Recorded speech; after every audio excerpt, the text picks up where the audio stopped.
陆生回到家的时候是凌晨3点，指纹锁滴的响了一声，推门进去，客厅的感应灯带自动亮起一条暖黄色的光路。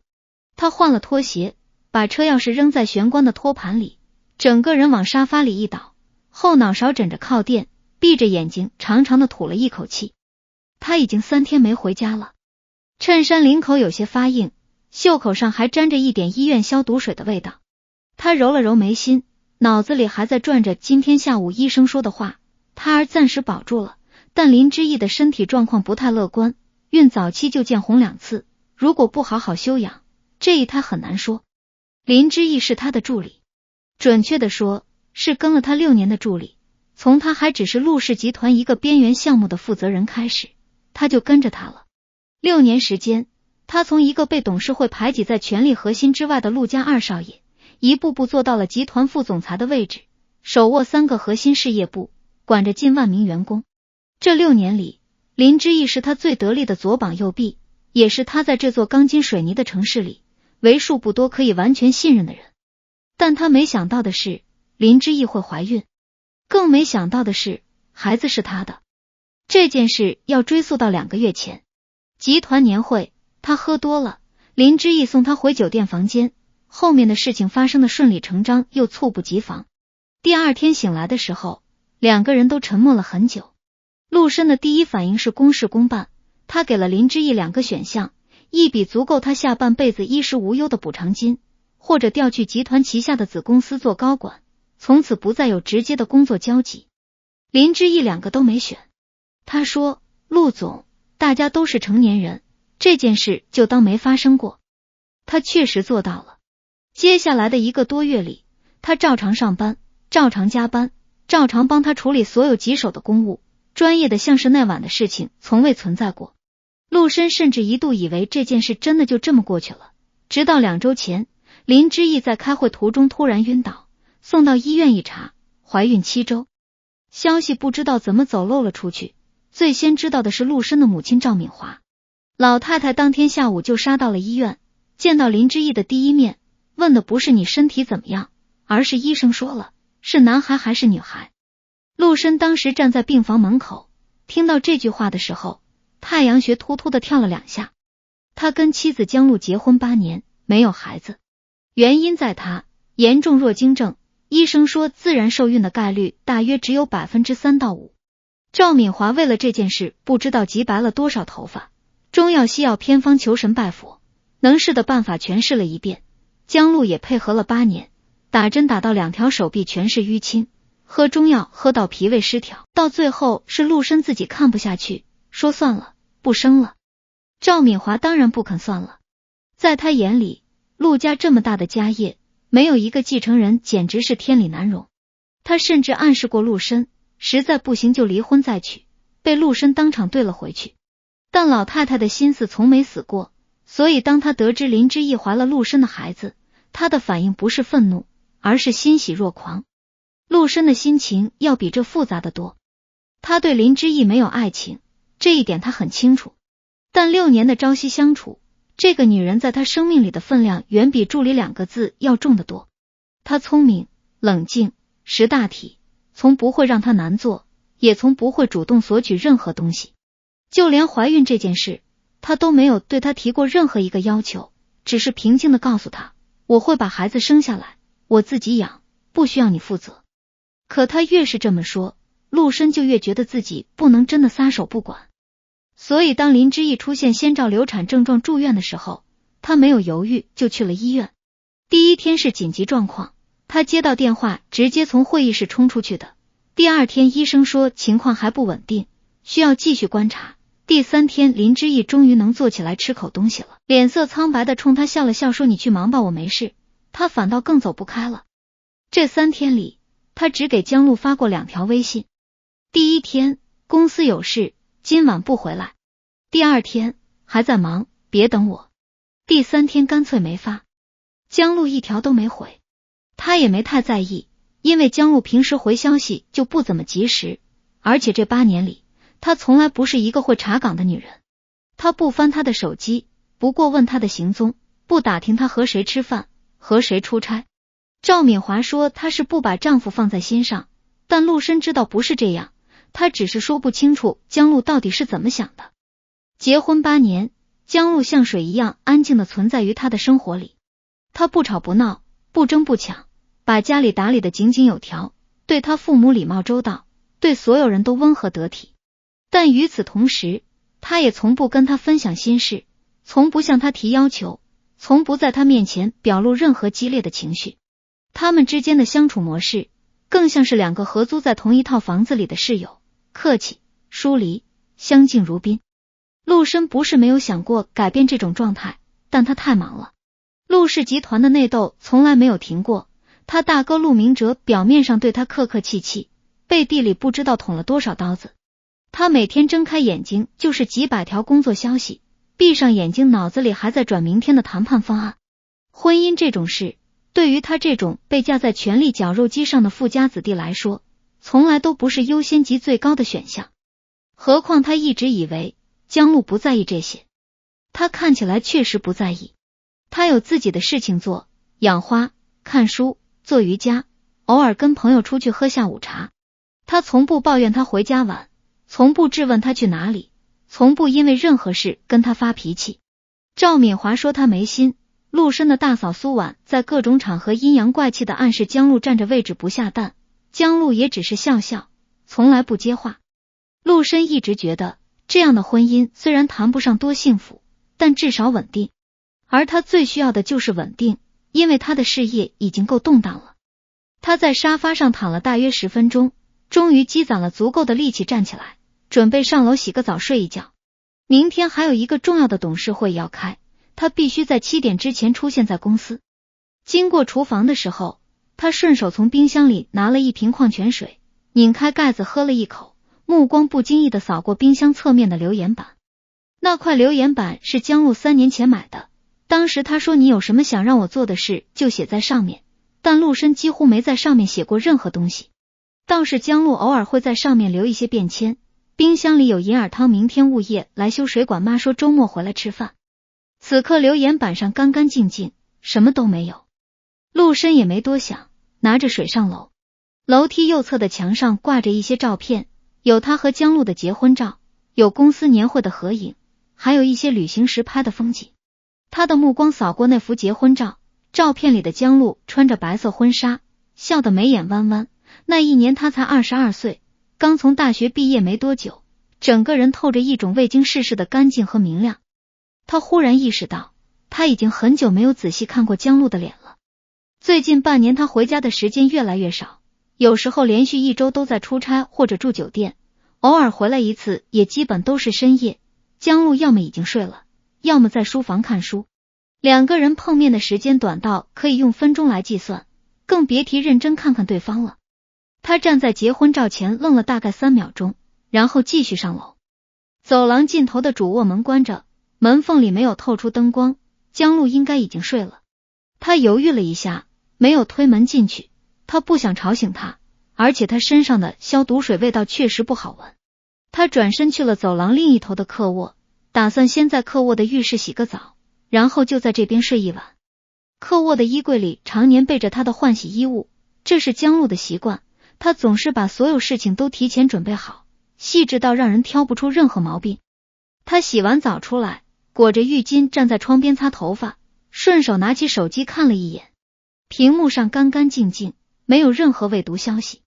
他把江路的微信对话框点开，3天前发的公司有事，今晚不回来还孤零零的挂在那里，没有回复。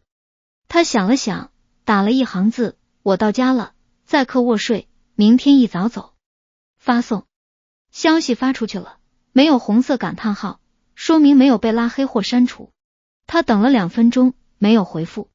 他放下手机，关灯躺下，脑子里过了一遍明天的会议要点，很快就睡着了。他做了一个梦，梦里他站在一个空旷的房间里，四周的墙壁是白色的，没有任何家具和装饰。他听到有人在哭，声音很轻很远，像是从另一个房间传来的。他循着声音走过去，推开一扇又一扇门，但每一扇门后面都是同样的白色空房间。哭声始终在更远的地方，他永远找不到哭的人在哪里。然后他被手机闹钟吵醒了。早上6点半，窗帘缝隙里透进来一线灰白的光。他坐起来揉了揉脸，感觉这一觉睡得比没睡还累。客卧的床垫偏硬，他不习惯，后腰隐隐发酸。他起身洗漱换衣服，动作很轻，因为主卧就在走廊对面，他不想吵醒江路。7点整，他穿戴整齐下楼，准备去车库。经过厨房的时候，他下意识的又看了一眼冰箱侧面的留言板，依然干干净净，什么都没有，这有点反常。江路一般会在留言板上贴一些便利贴，哪怕只是写一句冰箱里的水果记得吃这种无关紧要的话。现在这块板上光秃秃的，像是被人刻意清理过一样。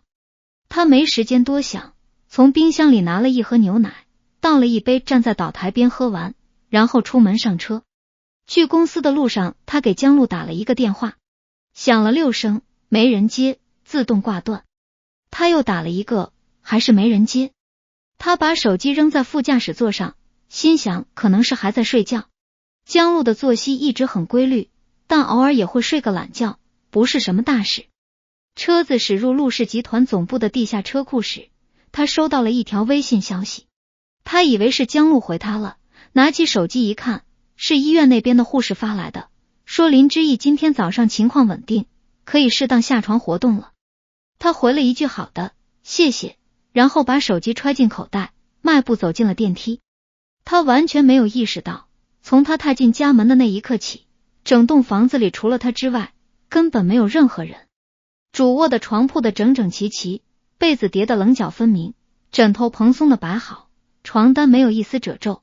衣柜里少了一半的衣服，那些属于江路的连衣裙、大衣、羊绒衫全部不见了，只剩下空荡荡的衣架整齐的排列在原处。化妆台上的瓶瓶罐罐消失得一干二净，桌面被擦得光可见人。主卧卫生间里的牙刷只剩下了他那一支，江路的洗护用品全部清空，连一根头发丝都没有留下。书房的桌上放着一个牛皮纸信封，封面上写着陆深亲戚4个字，字迹工整清秀，是江路的笔迹。信封旁边是一把钥匙，大门钥匙、车库钥匙、保险柜钥匙，3把钥匙用一根红绳系在一起，整整齐齐地放在桌面上。如果陆深当时推开主卧的门，他会发现这一切，但他没有。他以为江路还在睡觉，所以连门把手都没有碰。而此刻的江路正坐在3万英尺高空的国际航班上，靠窗的位置，耳朵里塞着降噪耳机，面前的屏幕上播放着一部他下载了很久但一直没时间看的电影。他穿了一件宽松的米色针织衫，头发随意的扎成一个低马尾，素面朝天，眼眶微微泛红，但神情异常平静。他身边的座位上坐着一个小男孩，4岁半，眉眼像极了他，此刻正趴在舷窗边兴奋地看着外面棉花糖一样的云层。妈妈，我们什么时候到？睡一觉就到了。江路摸了摸他的头发，声音温柔而笃定，等你醒来，就是一个全新的地方了。小男孩嗯了一声，又看了一会儿云，然后转过头来，认真地问，爸爸呢？爸爸会来找我们吗？江路沉默了2秒，然后弯了弯嘴角，那个笑容里没有任何苦涩和怨恨，反而带着一种释然和解脱。不会的，宝贝，爸爸太忙了，他可能要好几天以后才会发现我们走了。小男孩似懂非懂地点了点头，没有继续追问。4岁半的孩子还不完全理解离开意味着什么，但他本能的感觉到妈妈此刻的笑容和以前不太一样了。以前妈妈笑的时候，眼睛里总像是藏着什么东西，沉甸甸的，现在那种东西不见了。江路重新靠回椅背，目光落在窗外无边的云海之上，脑海中翻涌的却是3天前那个电话。那通电话才是压垮他的最后一根稻草。3天前的下午，他在家里收拾书房，准备把陆深堆积如山的文件做一个分类整理。这8年里，他虽然是全职太太，但陆深公司的很多事情他其实一直在暗中帮忙。他的演讲稿大多是他润色的，他的一些重要决策他会在深夜陪他一起分析利弊，只不过他从不出面邀功，所有的事情都以陆深的名义对外呈现。他正在整理的时候，手机响了，来电显示是一个没有保存的号码，但他认识那个号码，他曾经无数次出现在陆深的通话记录里。林之义。江路盯着屏幕上的号码看了5秒钟，然后按下了接听键。电话那头传来的却不是林之义的声音，而是一个中年女人的声音，带着一股居高临下的热络。江路啊，我是妈妈。赵敏华。江路握着手机的手微微收紧了一下，但他还是用一贯平和的语气回应，妈，您用谁的手机打的？哎呀，我的手机没电了，借之义的用一下。我跟你说啊，之义住院了，你知道吧？陆深这几天都在医院照顾他，我看这孩子是真上心了，挺好的。那个，我打电话是想跟你说个事儿。赵敏华的语气轻描淡写，像是在说今天天气不错。您说。是这样的，医生说了，之义这一胎不太稳，得好好养着。我想了想，他一个人租房子住太辛苦了，吃不好睡不好的，对孩子不好。我的意思是，让他搬到你们那边去住一段时间，你那边房子大，房间多，你也会照顾人，正好。妈，江路打断了他，声音依然平静，但握着手机的指节已经泛白。您是说，让林之义搬到我家来住？哎呀，什么你家我家的，那是我儿子的房子。再说了，之义肚子里怀的是陆家的种，是你的，反正是陆家的孩子嘛，你作为陆深的妻子，照顾一下怎么了？你大度一点，这事情以后对你也有好处的呀。江路闭上眼睛，深吸了一口气，他听到电话那头隐约传来林之义的声音，再说阿姨别这样，不用麻烦江路姐，语气柔柔弱弱的，像是受了多大委屈似的。赵敏华捂着话筒说了句什么，然后又对着江路说，行了，就这么定了啊，等之义出院了，我就让陆深把他接过去。你也别觉得委屈，你嫁到陆家8年了，肚子一点动静都没有，我们陆家也没亏待你。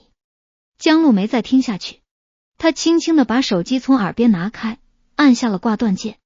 书房里安静极了，窗外的阳光照进来，在地板上投下一片明亮的光斑。他坐在书桌前，盯着桌上那台电脑的屏幕看了很久，屏幕上是他这几天一直在浏览的网页，移民政策、房产交易流程、国际学校的申请条件。他并不是一时冲动，事实上，他为这一天已经准备了2年。2年里，他以给父母养老为由，悄悄在加拿大购置了一处房产。他考了语言成绩，拿到了身份，用陆深给他的家用和娘家留下的一些积蓄做了资产配置，同时联系了海外的工作机会。他只是在等一个合适的时机，一个让他彻底下定决心离开的理由。赵敏华的那通电话给了他这个理由。他挂断电话后做的第一件事是联系了一家专业的房产中介。陆深名下的这套房子虽然没有他的名字，但他是合法的配偶，出售夫妻共同居住的房产需要他签字同意。问题在于，这套房子在购买的时候，陆深为了方便写了2个人的名字，不是陆深一个人的，是他们2个人的。所以从法律上讲，他有权处置这套房产。而陆深在这8年里给了他一份经过公证的授权委托书，委托他全权处理家庭名下的所有资产。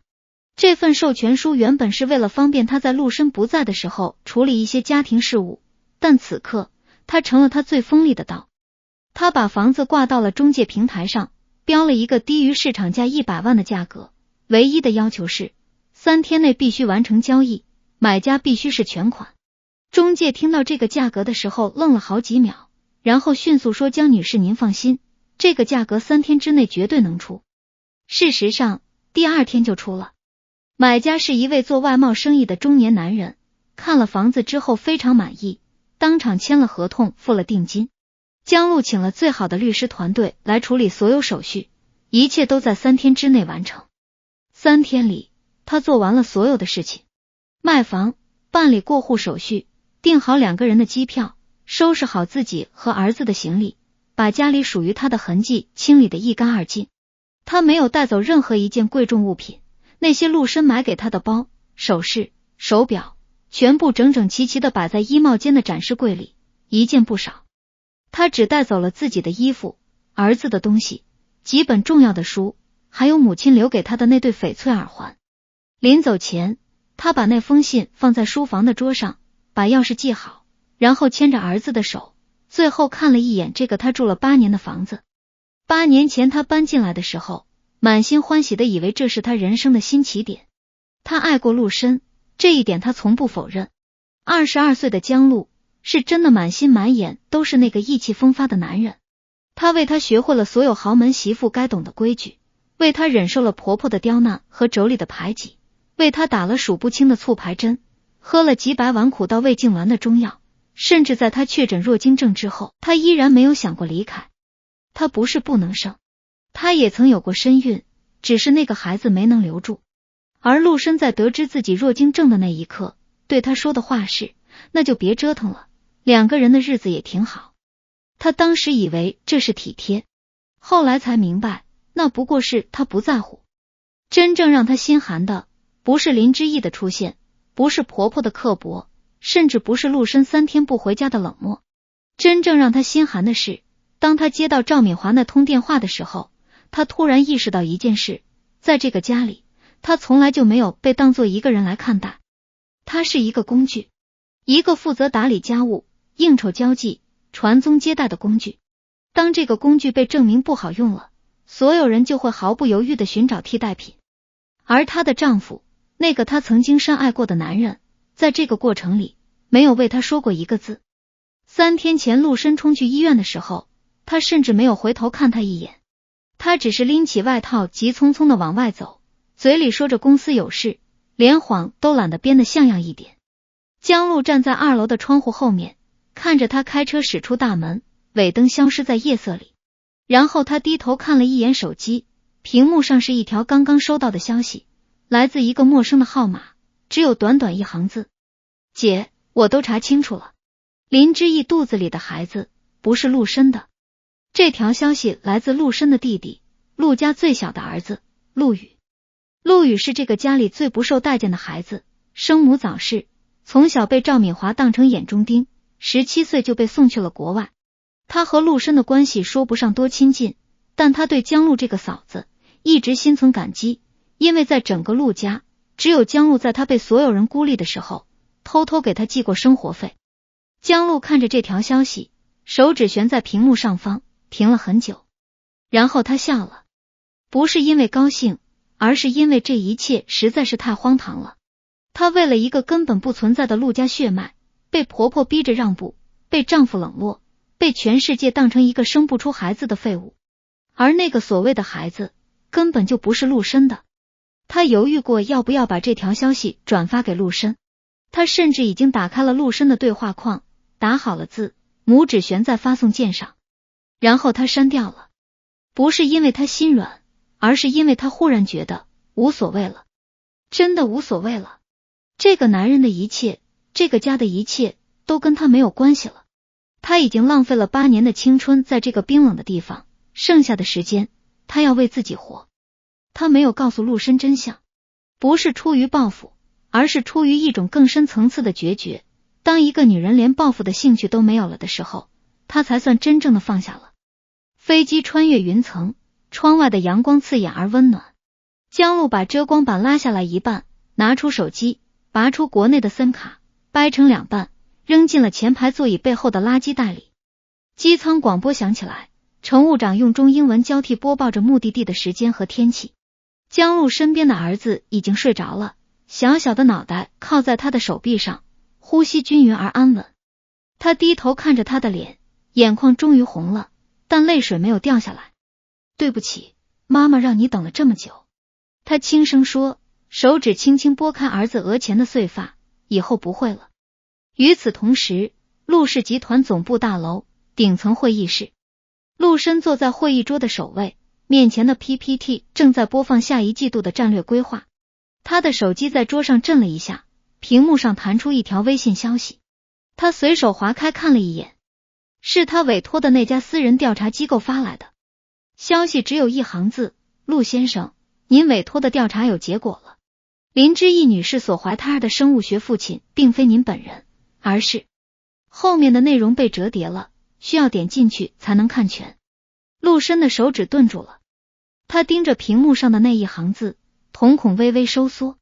会议室里所有人都在等着他说话，财务总监正站在投影幕布前，举着激光笔，表情有些尴尬的僵在那里。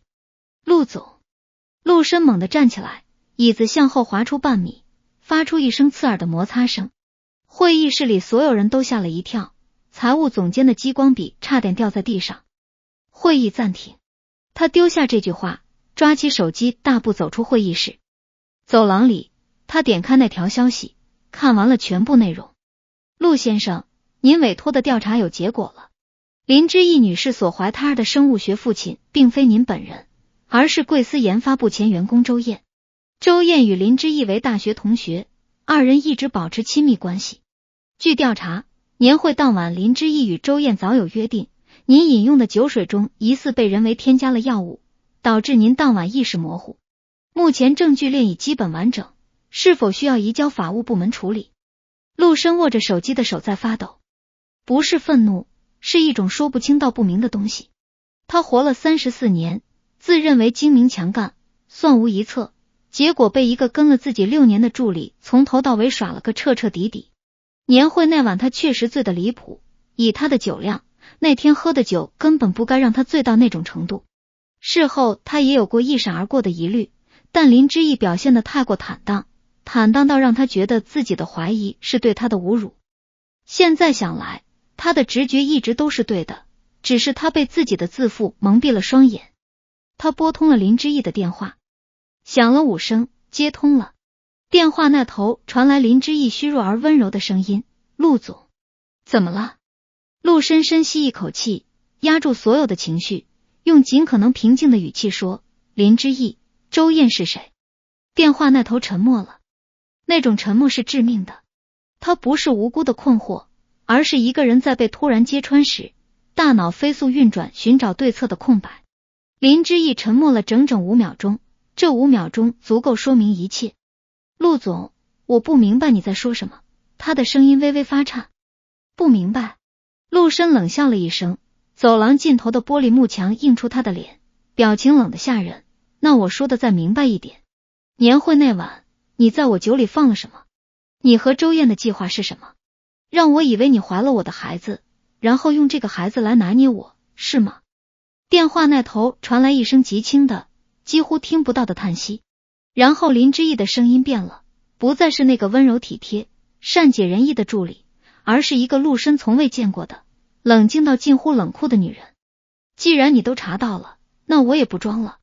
他的语气平淡的像在汇报工作。对，孩子是周燕的。但那又怎样？陆深，你以为你是什么好人吗？你以为我真的想跟你有什么感情纠葛？我要的从来就不是你的人，而是你手里的东西。陆深握紧了手机。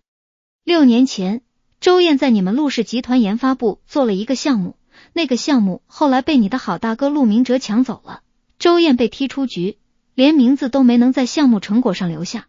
那个项目现在每年给陆氏集团创造10几个亿的利润，而周燕1分钱都没拿到。林之义的声音越来越冷，我只是想帮他拿回属于他的东西。你手里有陆氏12%的股权，陆深，那里面有一部分应该姓周。陆深闭上眼睛，然后慢慢的笑了一声，那声笑里没有愤怒，反而带着一种近乎荒诞的自嘲。他想起江路曾经在一次深夜聊天时无意中提过一句：你那个助理，看你的眼神不太对，你注意一点。他当时是怎么回答的？他说：你想多了，林之义是专业的人。专业的人。他信任林之义，甚至比信任江路还要多。6年来，他把所有的底牌都摊在他面前，公司的、个人的、家庭的。他让他参与最核心的商业谈判，让他经手最机密的文件，让他了解他所有的行程和计划。他以为他是自己最锋利的剑，没想到这把剑从一开始就瞄准了他自己的咽喉。而他为了这把剑，把自己的妻子晾在家里整整3天，连一条消息都不回。江路这个名字突然撞进他的脑海里，像是黑暗中亮起的一盏灯。他突然有一种强烈的冲动，想回家，想见到他，想跟他说一句对不起。不是因为林之义的事情败露了才想起他的好，而是因为在这一刻，他忽然意识到，这个世界上最不可能算计他的人，那个在他身边安安静静待了8年的人，他从来没有真正的珍惜过。他挂断了林之义的电话，甚至没有听完他后面说的话。他转身大步走向电梯，身后助理小跑着追上来，陆总，董事们还在会议室等您，让他们等着。电梯门在他面前打开，他走进去，按下了 B2 地下车库的按钮。车子驶出地库的时候，阳光刺得他眯了一下眼睛。他戴上蓝牙耳机，给江路打电话。关机，再打，还是关机。他皱了皱眉，打开微信，看到昨晚发的那条我到家了，在客卧睡，明天一早走，依然安安静静的躺在对话框里，没有任何回复。这不正常。就算江路再不爱回消息，也不至于连续几天完全不看手机。他踩下油门，车子汇入主路的车流，20分钟后驶入了自家别墅所在的小区。小区门口的道闸识别了他的车牌，自动抬杆。保安老李从岗亭里探出头来，欲言又止的看了他一眼，最终还是没说什么。他停好车，用指纹开锁，推门进去。客厅的感应灯带亮起，和昨晚回来时一模一样。他把钥匙放在玄关托盘里，喊了一声江路，没人应。他上了2楼，走廊尽头的主卧门虚掩着。他走过去推开门，床铺的整整齐齐，被子叠得棱角分明，窗帘拉开了一半，阳光照在干净的反光的木地板上。化妆台上空无一物，床头柜上那本江路一直在看的书也不见了。他站在门口愣了大约3秒钟，然后猛地转身，推开书房的门。桌上的牛皮纸信封静静地躺在那里，3把钥匙系着红绳，在阳光下泛着冷光。陆深站在书房门口，盯着那个信封看了很久，久到走廊里的穿堂风吹得他后背发凉。他一步一步走过去，拿起信封，拆开封口，里面是一张对折的信纸，纸面上是江路工整清秀的字迹。陆深，我走了，不用找我，因为你找不到。国内的号码我已经注销了，社交媒体全部停用，娘家人也不知道我的去向。不要为难他们，他们什么都不知道。房子已经卖了，手续齐全，合法合规。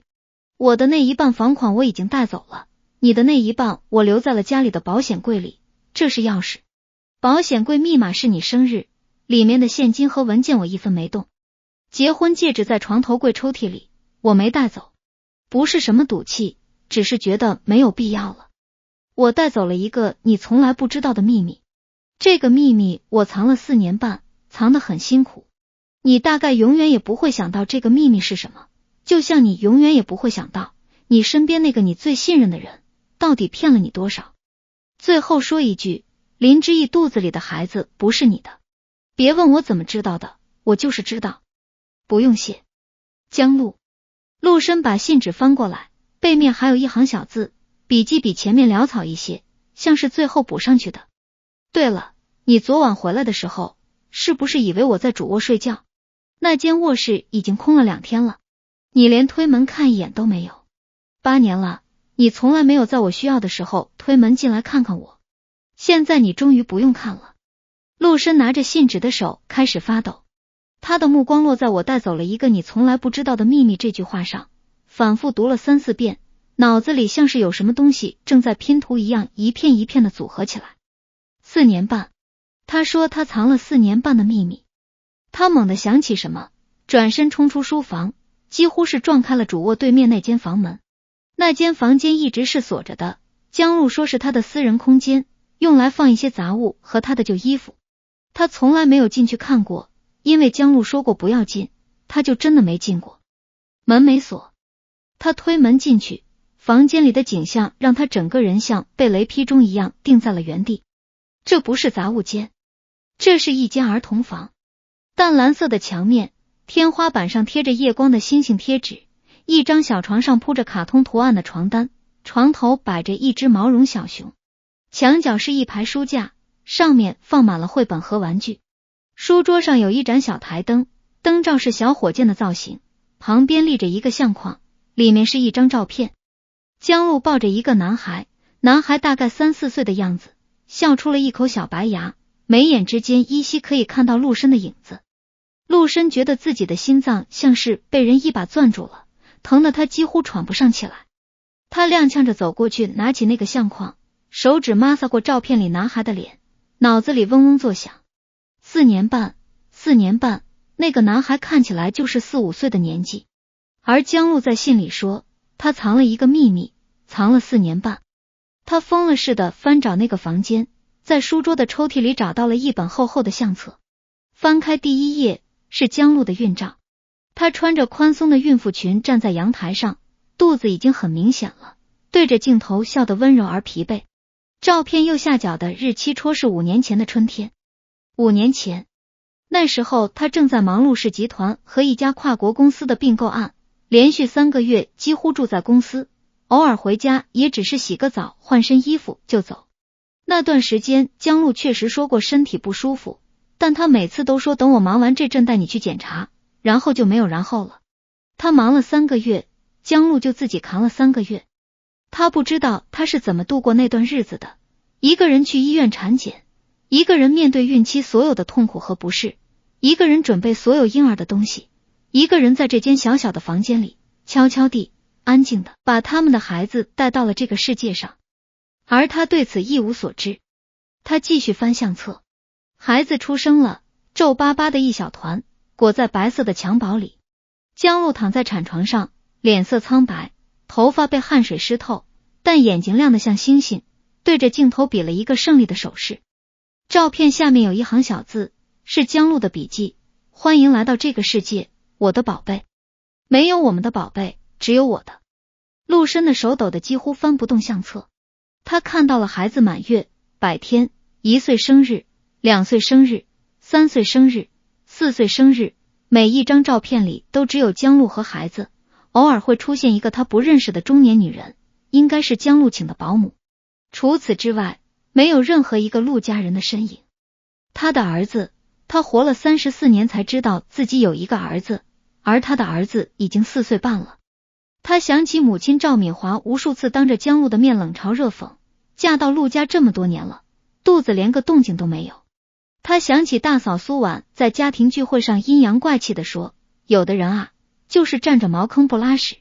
他想起每一次江路被这些话刺伤的时候，他都只是沉默地坐在一旁，要么低头看手机，要么假装没听到。他甚至没有替他说过一句话。不是他不在乎，而是他觉得那些话无关紧要。他以为江路不在乎，因为江路从来不在他面前哭，从来不在他面前抱怨，从来不在他面前表现出任何受伤的样子。他总是笑着说没事，然后转身离开。他以为他是真的没事。现在他知道了，他不是没事，他只是不在他面前有事。相册的最后一页夹着一张折叠的纸，他打开来，是一张出生医学证明的复印件，上面清清楚楚地写着新生儿姓名江宇，母亲江路，父亲陆深。孩子跟了江路的姓，江宇。江宇。陆深念了2遍这个名字，忽然注意到了什么，宇，岛屿的屿，不是岛屿的意思。陆家这一辈的名字都是单字，但按照族谱排序，下一辈应该是之字辈。江路没有用族谱的字，他给孩子取了一个完全独立的，不属于陆家体系的名字。陆家最小的儿子叫陆宇，是陆深同父异母的弟弟，那个从小被赵敏华排挤，被所有人忽视的孩子。江路用宇字给孩子命名，是无声的呼应，也是无声的宣告，这个孩子就像当年的陆宇一样，不会属于这个冷漠的家。陆深想到陆宇给江路发的那条消息，林之义肚子里的孩子不是陆深的。原来陆宇早就站在了江路那边。整个陆家唯一一个给江路提供关键信息的人，是那个被陆家放逐在外的边缘人。他放下相册，跌坐在那把小椅子上，双手捂住脸，肩膀剧烈的颤抖，泪水从指缝间渗出来，一滴一滴砸在地板上。他这辈子哭过的次数屈指可数，父亲去世那天他哭过一次，母亲扇他耳光那天他红了眼眶，但忍住了。他一直以为自己是铁打的，以为没有什么能击倒他。但此刻他坐在儿子睡了4年的小床旁边，闻着房间里残留的淡淡的洗衣液香味，眼泪怎么也止不住。他哭了很久，久到窗外的太阳已经移到了天空的正中央。手机在口袋里震了无数次，有公司的电话，有董事会的催促，有林之义发来的消息，他一个都没接，一个都没看。最后他站起来，用袖子胡乱擦了一把脸，拿着那张出生证明的复印件走出房间，下楼，开车直奔陆家老宅。他要去找赵敏华。20分钟后，陆家老宅的客厅里，赵敏华正坐在沙发上喝着燕窝，对面坐着大嫂苏婉，两人正在兴致勃勃地讨论着什么。看到陆深进来，赵敏华笑着招手，哎呀，说曹操就到。我正跟你大嫂说呢，知意那孩子出院了以后，你打算怎么安排？陆深站在客厅中央，没有坐下，他的眼睛还泛着红，脸色难看的吓人。妈，他的声音沙哑而低沉，我有件事要告诉你。赵敏华被他这副样子吓了一跳，放下碗，怎么了？出什么事了？江路走了。赵敏华愣了一秒，然后满不在乎的摆摆手，走就走了呗，我还以为多大事呢。他走了正好，你把知意接回来，反正他也占着那个位置这么多年了。妈！陆深这一声吼得整个客厅都在震动，茶几上的茶杯盖子跳了一下。赵敏华被他吼懵了，苏婉也吓得往后缩了缩。你知不知道江路给我生了一个儿子？客厅里安静了，赵敏华的表情像是被人按下了暂停键，嘴巴张着，眼睛瞪得溜圆。苏婉手里的瓜子掉在了地毯上，她都没察觉。你说什么？赵敏华的声音陡然尖了起来。陆深把那张出生证明的复印件拍在茶几上，赵敏华一把抓起来，戴上老花镜，从头到尾看了3遍，脸色从白变红，又从红变青。这不可能，她什么时候生的孩子？我怎么不知道？她怀孕了，我怎么一点都不知道？赵敏华的声音越来越尖，她藏起来了，她把我们陆家的孩子藏起来了。你当然不知道。陆深的声音冷得像冰，因为你在忙着让他给我腾位置，好让林之义进门。你记不记得5年前那段时间，江路有几个月没怎么来老宅？你当时怎么说的？你说他不懂事，不懂规矩，不把长辈放在眼里。他那时候怀着我的孩子，一个人扛着孕期反应，而你连一个好脸色都不肯给他。赵敏华的嘴唇哆嗦着，说不出话来。苏婉在旁边弱弱的插了一句，那这孩子现在在哪呢？他带走了。陆深说，卖了房子，注销了手机号，带着孩子出国了。我不知道他去了哪里。卖了房子？赵敏华疼的站起来，他凭什么卖房子？那是我儿子的房子，写的是我们2个人的名字，他有完全合法的处置权。陆深平静地说，而且他把我那份房款留在了保险柜里，一分没少。妈，他比你想象的要聪明得多，也体面得多。赵敏华跌坐回沙发上，整个人像是被抽走了骨头，瘫成一团。他嘴里念念有词，孙子，我有一个孙子，4岁半了，我从来没见过，你永远也见不到了。陆深说这话的时候没有任何表情，像是在陈述一个事实，因为你亲手把他推走的。你说林之义肚子里的孩子是陆家的种，让我把林之义接回家。妈，我告诉你，林之义的孩子不是我的，是他和他那个大学同学周燕的。他们设了一个局，想要我手里的股权。你心心念念的陆家血脉，从头到尾就是一个骗局。赵敏华的眼珠子差点从眼眶里掉出来。苏婉在旁边倒吸一口凉气，脸上的表情说不清是震惊还是幸灾乐祸。陆深没有再看他们，转身往外走。走到门口的时候，他停了一下，没有回头。对了，江路给孩子取名叫江宇，姓江不姓陆。他走出老宅大门的时候，听到身后传来赵敏华撕心裂肺的哭声。他没有回头。车子里，他坐在驾驶座上，双手握着方向盘，盯着前方的路面发了很久的呆。手机又震了，是公司那边的电话。董秘语气焦急地说，下午的董事会不能再拖了，几位股东都在等着，让他们等着。陆深说。他挂了电话，打开了手机里的相册。他翻了很久，翻到了4年前的一张照片，那是他难得在家休息的一个周末，江路拿着手机说我们合个影吧，他不耐烦地说有什么好拍的，但还是被江路拉着拍了一张。照片里他面无表情地看着镜头，江路靠在他肩头，笑得眉眼弯弯。那时候他刚生完孩子不久，身体还没有完全恢复，脸色比平时差一些，他穿了宽松的衣服，他也没有注意到。他怎么会没有注意到？他怎么会连自己的妻子生了一个孩子都不知道？他把照片放大，仔细看江路的眼睛，那双眼睛里藏着太多东西了，疲惫、隐忍，还有一丝他当时完全没有读懂的期待。他期待他能问一句你最近是不是身体不舒服，期待他能多看他一眼，期待他能发现那个被他藏在这栋房子里的属于他们2个人的孩子。但他什么都没有做，他忙着工作，忙着内斗，忙着当他的副总裁，忙着照顾一个算计他的女人和他肚子里别人的孩子。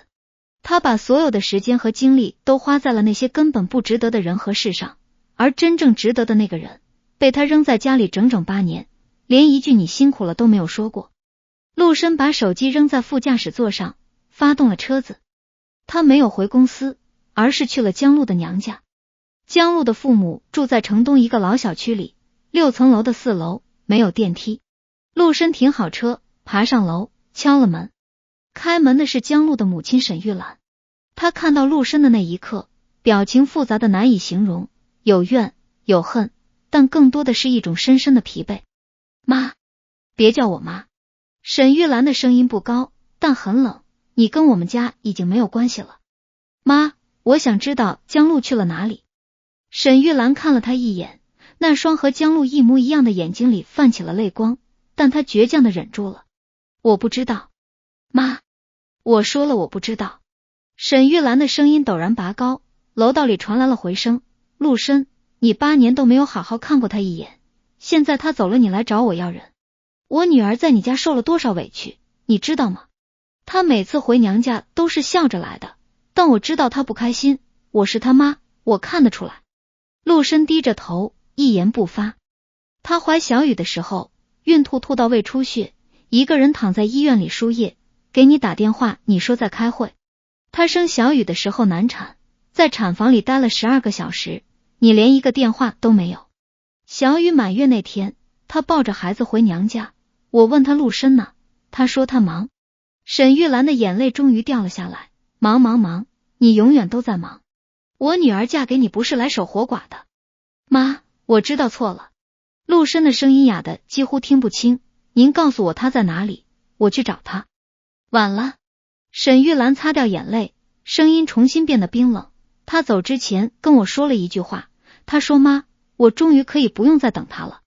你听懂了吗？他不等你了，陆深。8年了，他终于不等你了。门在陆深面前关上了。他站在昏暗的楼道里，头顶的声控灯灭了，四周陷入一片黑暗。他没有跺脚把灯弄亮，就那么站着，靠着墙，在黑暗里站了很久很久。手机在口袋里又一次震动起来，这次他接了，是陆羽打来的。哥。陆羽的声音从大洋彼岸传来，带着时差特有的慵懒。嫂子应该已经落地了吧？算时间差不多了。陆深握紧手机，你知道他在哪？知道啊。陆羽的语气很坦然，但我不告诉你。陆羽，哥，我给你讲个故事。陆羽打断了他，声音变得认真起来。你知道我17岁那年被送出国的时候，全家没有一个人来机场送我吗？除了江路，她那时候还没嫁给你，只是你的女朋友。她翘了课，坐了3个小时的大巴赶到机场，塞给我一个信封，里面是2万块钱和一张纸条。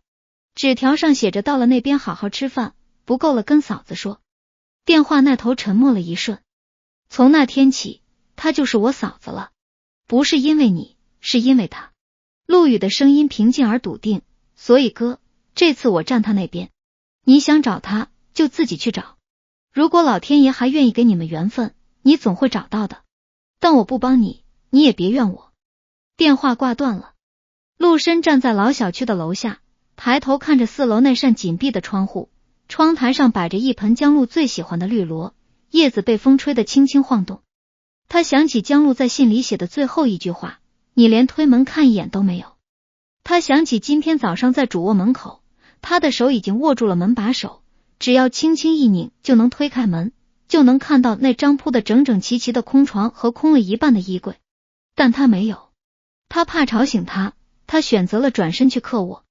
如果他当时推开了那扇门，也许他还有机会追上去。机场离他家40分钟车程，江路带着孩子，过安检过海关总要花时间。如果他发现了，如果他追了，也许他能在机场拦住他。但他没有，他永远的错过了最后一扇门。陆深靠在车旁站了很久，久到手机的闹钟再次响起，提醒他1小时后还有一个非开不可的董事会。陆深低头看着那个提醒，忽然觉得无比荒唐。就在今天早上，他还在为这个会议做最后的准备，还在心里预演说服董事们的措辞，还在盘算下季度的战略能否压过大房那一派。而现在，这一切对他来说突然都不重要了。一个人只有在失去真正重要的东西之后，才会意识到以前拼死拼活追求的那些东西到底有多轻。但他还是得回去，不是因为他放不下公司，而是因为他需要资源。一个普通人想在全球范围内找到2个刻意隐藏行踪的人，无异于大海捞针。他需要陆氏集团的信息网络，需要最专业的跨境调查团队，需要在各个国家都有分公司的商业资源。说白了，他需要继续坐在副总裁的位置上，不是为了权，是为了找人。他回到车里的那一刻做了一个决定，他发动车子驶向陆氏集团总部。后视镜里，他的眼睛还泛着血丝，但眼神已经不再是之前那种空洞的绝望，而是一种冷硬的近乎偏执的坚定。半小时后，陆氏集团总部顶层会议室，陆深推门进去的时候，所有人都在。他大哥陆明哲坐在会议桌的左侧首位，正端着茶杯慢悠悠地吹着热气，看到陆深进来，脸上浮起一个似笑非笑的表情。哟，二弟来了，我们还以为今天的董事会要改成茶话会呢。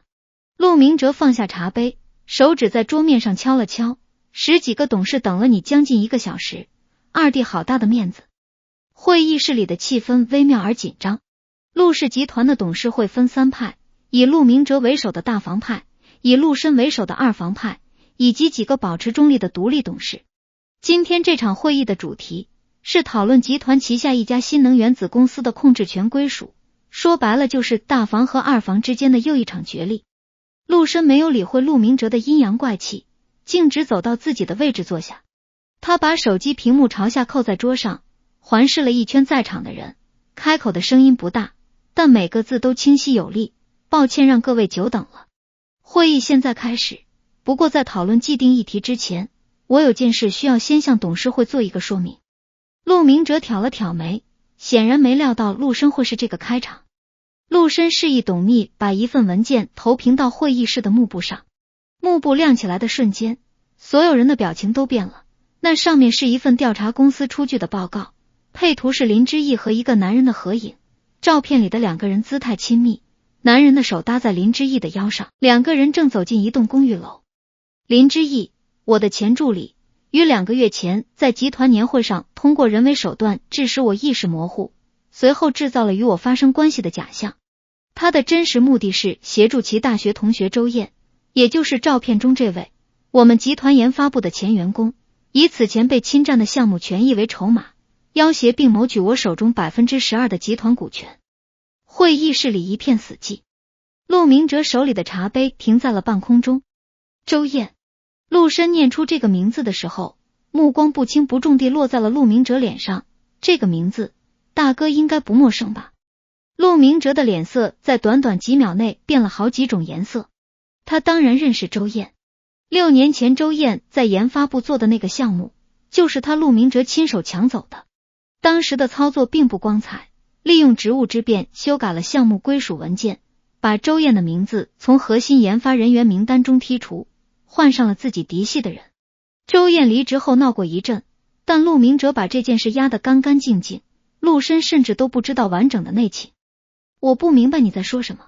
陆明哲放下茶杯，声音稳得不露一丝破绽。没关系，报告里写得很清楚。陆深示意董秘翻页，幕布上出现了更多的证据，银行流水、聊天记录、周燕和林之义的通话记录，时间线精确到了分钟。周燕和林之义的计划分为2步，第一步，林之义利用孕期先兆流产住院，逼迫我在医院陪护，制造夫妻关系破裂的事实，同时让我母亲施压，试图让林之义以养胎为名住进我的家中。第二步，在获取我的信任并制造足够多的事实婚姻证据之后，以孩子的名义对我提起抚养权及财产分配诉讼，最终目标是……他顿了顿，目光扫过在场所有人，最后定格在陆明哲脸上。最终目标是配合某位内部人士，在股权结构动荡之际，收购我手中的股份，从而实现陆氏集团控制权的更迭。这句话一出来，会议室里的空气像是被抽走了一样。几个中立董事面面相觑，大房派那边的2位董事不约而同地看向了陆明哲，眼神里带着明显的询问。这件事他们显然也不知情。陆明哲的脸色终于变了。陆深，你这是含血喷人。他猛地拍了一下桌子，你有什么证据说我跟这件事有关？周燕是研发部的前员工没错，但那都是6年前的事了，我跟他早就没有任何联系。是吗？陆深从文件夹里抽出另一份文件，扔到陆明哲面前。这是周燕过去3个月的通话记录分析，其中有一个号码，每天晚上10点准时呼入，通话时长平均15分钟。这个号码的机主是大哥你的私人秘书陈栋。陆明哲的脸色彻底白了。陈栋跟周燕是大学室友。陆深的声音不紧不慢，像是在陈述一件稀松平常的事情。这个信息，大哥你不会不知道吧？会议室里响起了窸窸窣窣的议论声，几位独立董事的表情已经从震惊变成了严肃，其中年纪最长的那位顾老摘下老花镜擦了擦，重新戴上，目光沉沉地看向陆明哲。明哲，这件事你需要解释一下。陆明哲张了张嘴，一个字都没说出来。陆深没有给他喘息的机会，他示意董秘继续翻页，幕布上出现了最后一份文件。这是我已经提交给经侦的材料清单，包括周燕和林之义的聊天记录、银行转账凭证，以及年会当晚酒店走廊的监控录像。监控录像里可以清楚地看到，林之义在进入我房间之前，与周燕在消防通道里有过大约3分钟的交谈，交谈内容虽无法获取，但配合后续的一系列行为，足以构成完整的时间证据链。他把手里的笔轻轻放在桌上，靠回椅背，目光平静地看着陆明哲。大哥，你想玩，我陪你玩，但你千不该万不该，不该把手伸到我身边来，更不该让你的人去打扰我妻子。说最后3个字的时候，他的声音没有提高分贝，但在场的每个人都感受到了一股深入骨髓的寒意。陆明哲的手指微微发抖，不知道是愤怒还是恐惧。所以今天的董事会，在讨论既定议题之前，我提议先投票表决一件事。陆深站起来，双手撑在会议桌上，身体微微前倾，撤除陆明哲集团高级副总裁的职务，暂停其分管新能源事业部的权限，在经侦调查结果出来之前，不得参与集团任何重大决策。你疯了！陆明哲霍地站起来，椅子向后倒去，发出一声巨响。你凭什么？你手里的股份跟我一样多，你有什么资格罢免我？凭这个。会议室的门被推开了，所有人循声望去，站在门口的是一位穿着深灰色西装，头发花白但精神矍铄的老人。他身后跟着2个助理，手里各提着一个公文包。会议室里所有人都站了起来，连陆明哲都下意识地站直了身体。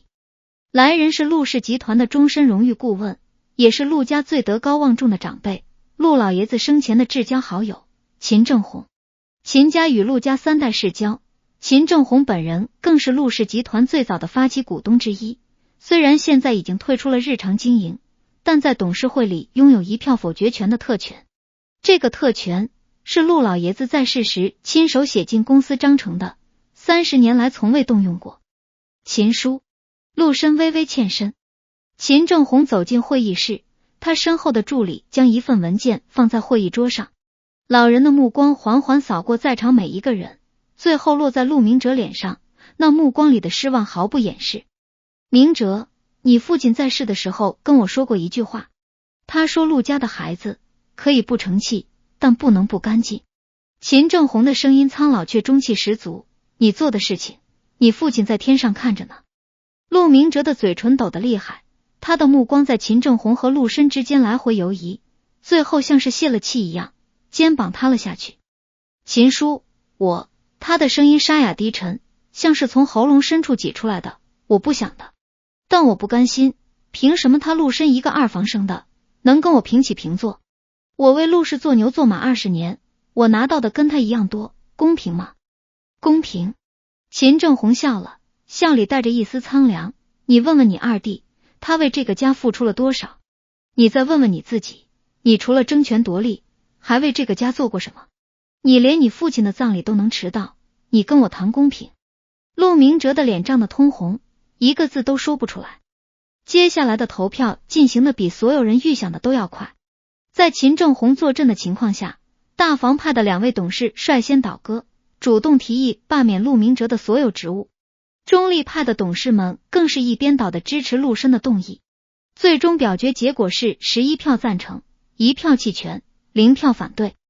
弃权的那1票是陆明哲自己投的。散会的时候，陆明哲第一个走出会议室，脚步踉跄，像是被人抽掉了几两骨。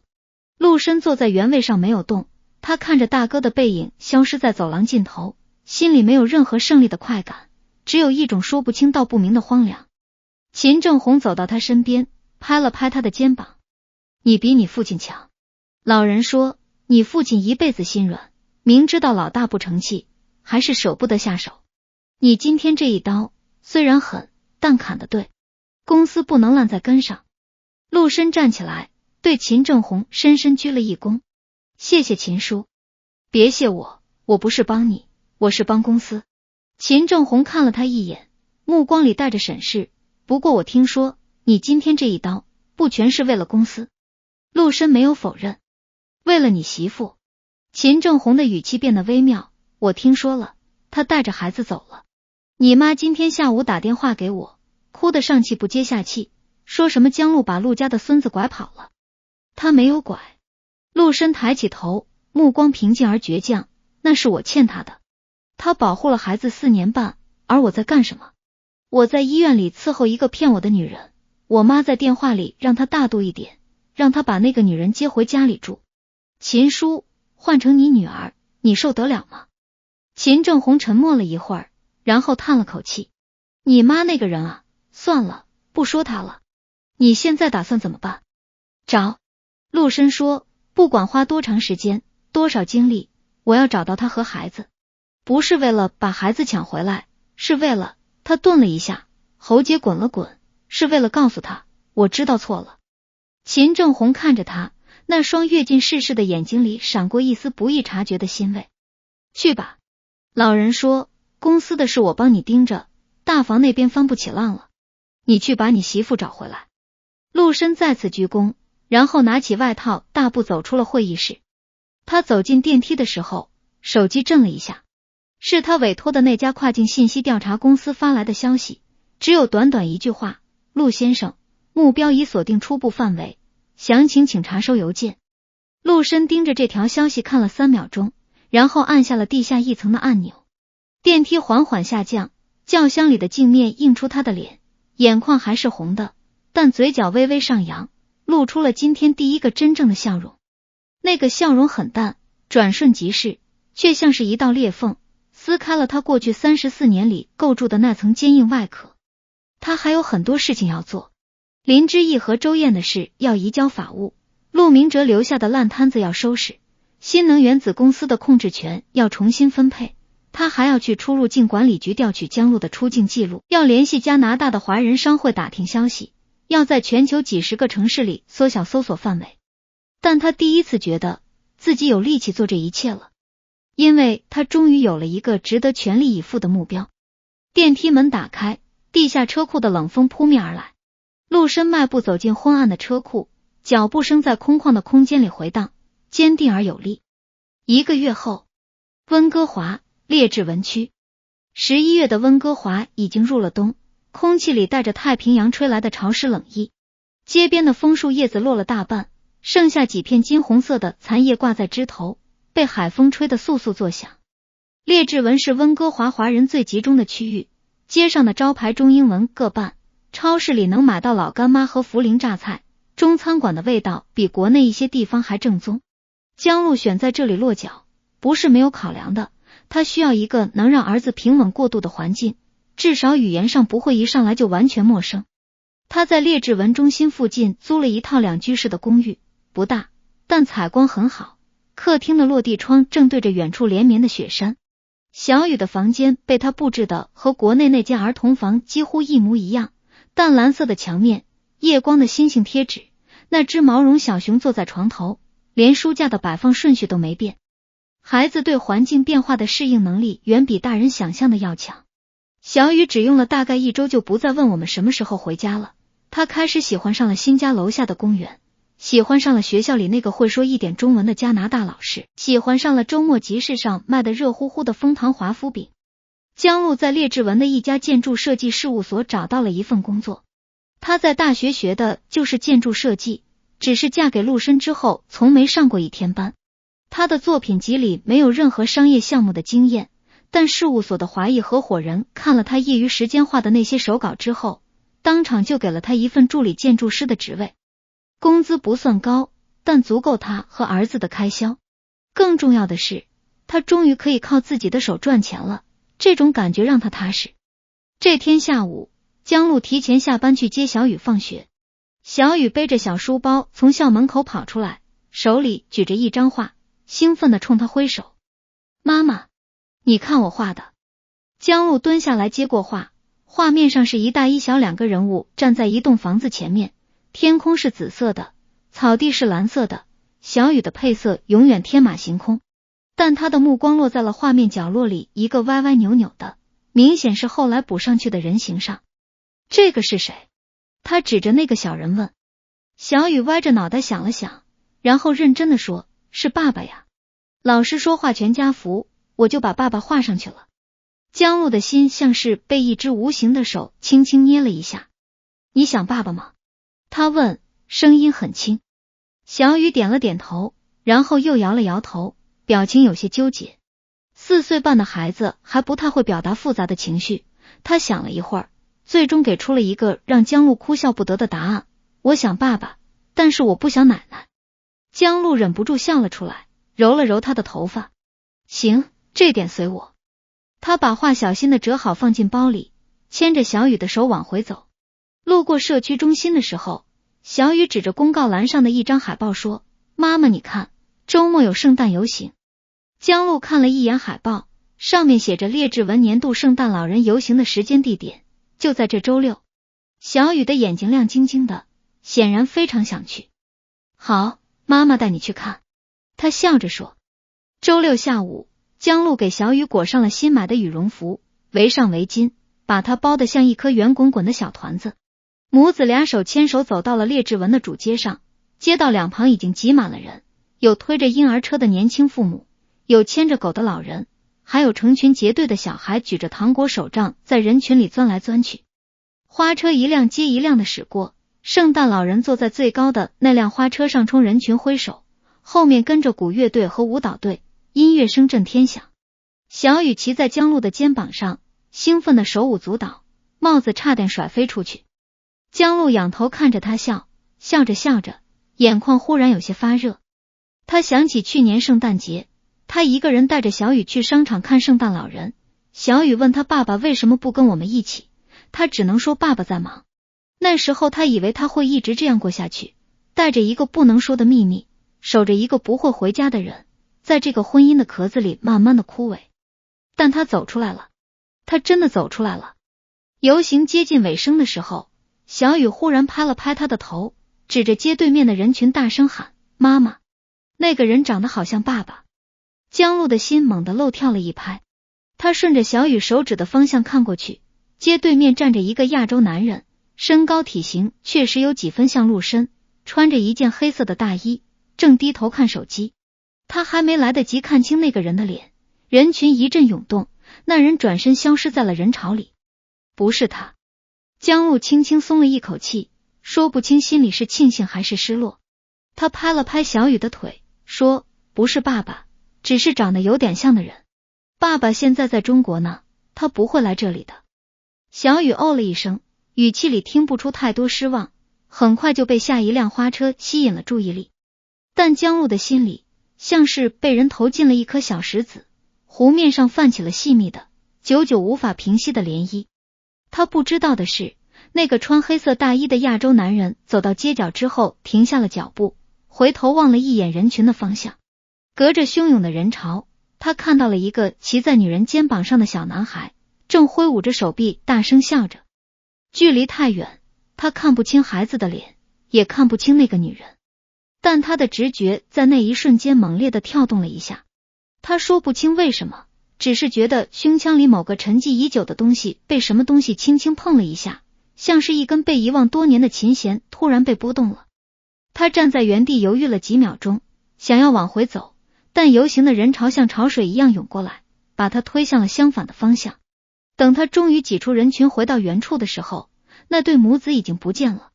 陆深站在列治文主街的街角，周围是欢笑声和圣诞音乐，头顶的彩灯把整条街映得流光溢彩。他把手插在大衣口袋里，抬起头看着这片陌生的灰蓝色的天空，深深地吸了一口气。温哥华很大，但他会一寸一寸地找。他不急，他有的是时间，也有的是耐心。而此刻，距离他不到3公里的那间小公寓里，江路正在厨房煮意大利面，小雨趴在客厅的地毯上画画。他画了一个高大的男人站在圣诞花车旁边，旁边写着歪歪扭扭的3个字，我爸爸。他不知道的是，他画的这个人正在穿过这座城市的街道，一步一步地向他走来。这场跨越太平洋的猫鼠游戏才刚刚开始，而这一次，猫终于知道自己在找什么了。夜色笼罩了温哥华，远处的雪山顶上反射着最后一抹夕阳的余晖，像是在这座滨海城市的天空中点亮了一盏微弱的灯。